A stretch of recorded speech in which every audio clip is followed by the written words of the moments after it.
Welcome to the channel. This is where we break down the myths that hold up modern America. If you're tired of the sanitized, polished, textbook version of US history, you're in the right place. Today we're digging into one of the biggest lies America tells itself, the post-World War II American dream. You've heard it before.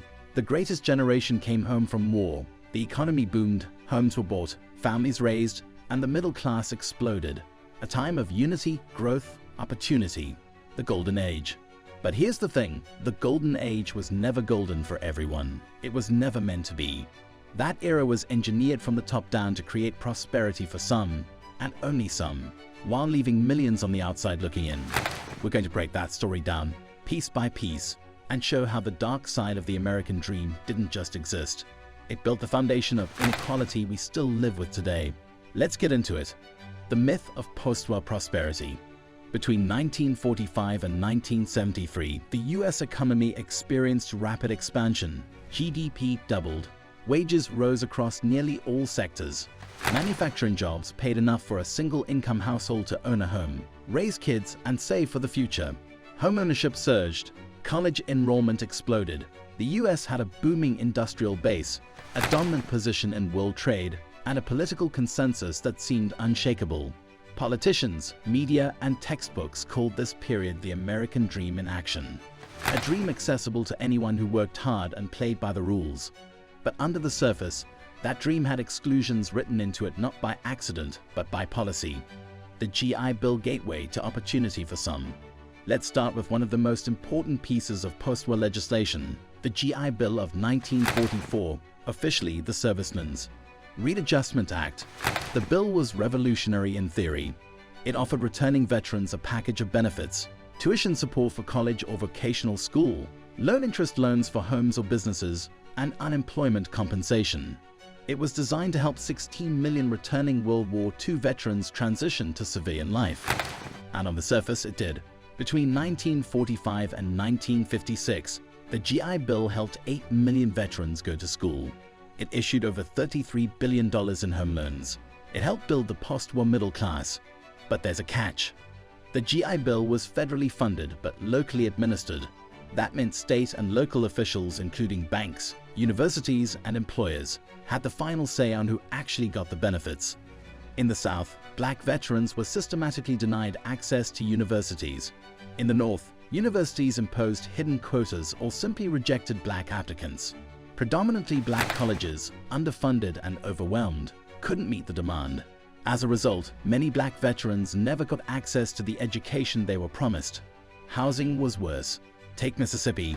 In 1947, out of 3,229 VA home loans, only 2 went to black veterans, not 2%, 2 individuals. In New York and New Jersey, less than 1% of 67,000 mortgages supported by the GI Bill went to black applicants. This wasn't random. It was the system working exactly as designed. The New Deal had already established that racial exclusion was an acceptable cost of progress. The GI Bill just followed the same blueprint, redlining and segregated suburbs. Now let's talk about homeownership, the bedrock of middle-class wealth. After World War II, the government didn't just encourage homeownership, it built it through the Federal Housing Administration, FHA, and Veterans Administration. The government backed over 13 million home loans between 1945 and 1970. These were low-interest, long-term loans with small down payments. But most of these homes weren't in cities. They were in newly built suburbs, places like Levittown, NY, Lakewood, K, and countless others. These communities were often developed with racial covenants. Leases and deeds explicitly banned sales to non-whites. The FHA itself published guidelines warning lenders not to invest in neighborhoods that were infiltrated by incompatible racial groups. This is where redlining came in. The Homeowners Loan Corporation, HOLC, created color-coded maps rating neighborhoods by risk. Red areas, often urban, often black, were deemed too risky for mortgages. Banks followed these maps, starving redline communities of credit, insurance, and investment. Meanwhile, suburbs flourished.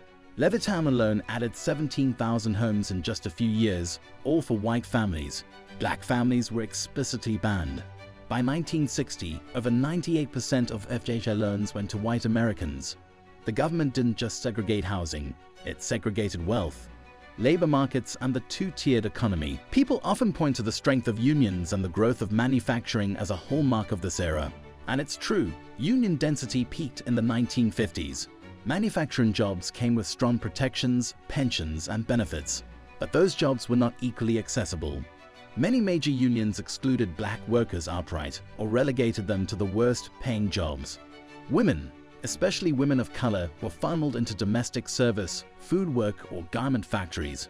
These jobs were lower paid, rarely unionized, and lacked job security. Even federal job training programs reinforced this. Black women were often guided into domestic science. Black men were steered toward low-skill labor, not engineering, not management, not skilled trades. Meanwhile, white workers moved into the suburbs and took jobs that helped them climb into the middle class. The labor market was racially stratified by design. Urban renewal or urban removal. As white Americans left the cities, urban centers lost tax revenue. Instead of reinvesting in city services, local governments pursued urban renewal. Federal programs meant to clear slums and rebuild infrastructure. In practice, urban renewal became a weapon for displacement. Entire black communities were razed for highways, stadiums, and office buildings. In Detroit, 40,000 residents, most of them black, were displaced for the construction of freeways. In New York, Robert Moses bulldozed neighborhoods to make way for expressways.